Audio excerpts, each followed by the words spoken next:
Hello, good evening. Welcome to Friday's programme live from the East Midlands. Yes, good evening. First tonight, the hospital blunders which left a young woman unable to have children, disabled and in constant pain. Sam Byrne followed medical advice to go for regular checks for cervical cancer, but her results were misdiagnosed. Well, the NHS has accepted it made mistakes and has paid out more than £500,000 in damages. Our health correspondent Rob Sissons reports from Lincolnshire. Only 31, but Sam says she feels more like 91.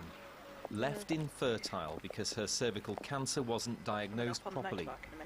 She was told smears 3 years earlier were clear. In fact, they showed abnormal cells. The cancer was growing inside her when she was pregnant with her daughter Amy. Complications in pregnancy weren't fully investigated. When she did finally hear the C word, she couldn't believe it. I just couldn't speak. Then when I did, my first thoughts were Amy. You know, is she all right? Because she's been growing in my womb with this tumour. Amy's fine, but Sam isn't. She's disabled. Some days we have good days. We've had days where she can't turn over in bed. I wish I could go face to face with somebody there and say, you've done this to me. You've ruined my life. Why? Why have you done this to me? No mother alive would want to see their child like this. No mother.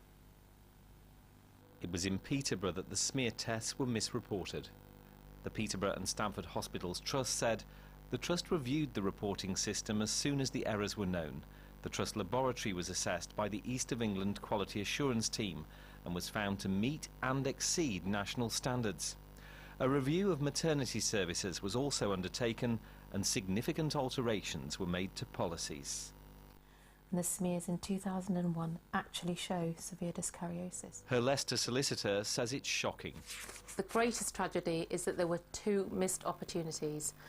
2 slides were misread within 14 days of each other, and we don't know how that happened. At home near Bourne, Sam says all she ever wanted was another child. Rob Sissons, East Midlands Today, Lincolnshire. Well, Rob's joined us here in the studio. Rob, I mean, Sam and her family, they would not, though, want to put anybody off from having regular cervical smear tests, would they? That's so right, Anne. I mean, this is a heartbreaking story, and they were at real pains to tell me today that if you're booked in for a smear, please, please, please go and have it, because it's one of the big success stories of the NHS, the screening programme. I've been talking to the director of the East Midlands programme today.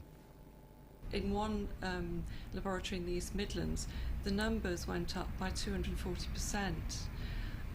But that lasted, the effect lasted between about January and May last year. And now we've seen that interest has dropped and we're going back to the levels before. That was the rise last year from the Jade Goody effect, as they called it. It's coming up for a year since the reality TV star died, and that increase is something they'd love to see again, because this is a programme that saves lives.